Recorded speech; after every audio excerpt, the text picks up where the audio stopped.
as many have already explained.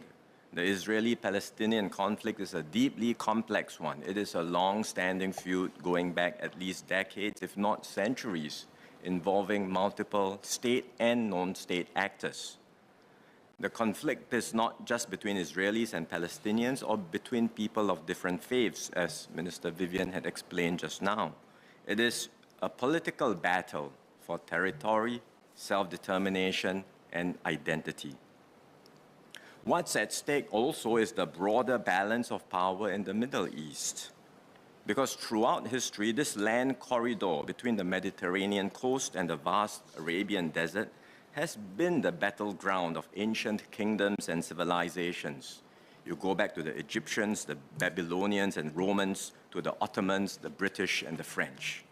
That battle for regional influence continues today, including between Iran and its Arab neighbors.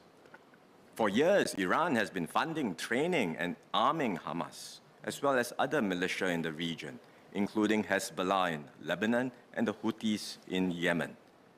It is certainly no coincidence that the brutal attacks by Hamas happened just after Israel normalized relations with the UAE and was in negotiations to do so with Saudi Arabia.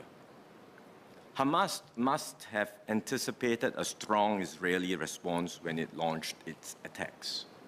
In fact, it could well have counted on this so as to rally people in the Middle East to its cause. But any country facing such attacks must respond.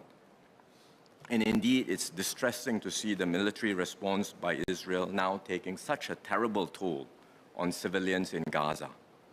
And the issue threatens to spill over into a much larger regional conflict with major global implications. And in the end, after all this, who are the victims? The victims are the Palestinian people themselves, who are being used as pawns and human shields amidst this proxy fight amongst bigger and regional powers. So all this is a stark reminder to everyone in Singapore. We live in a dangerous world with complex geopolitics everywhere. We want to be friends with all. We do not want to import foreign quarrels or politics here. We do not want to choose sides. Instead, we always choose what is in the best interest of Singapore and Singaporeans.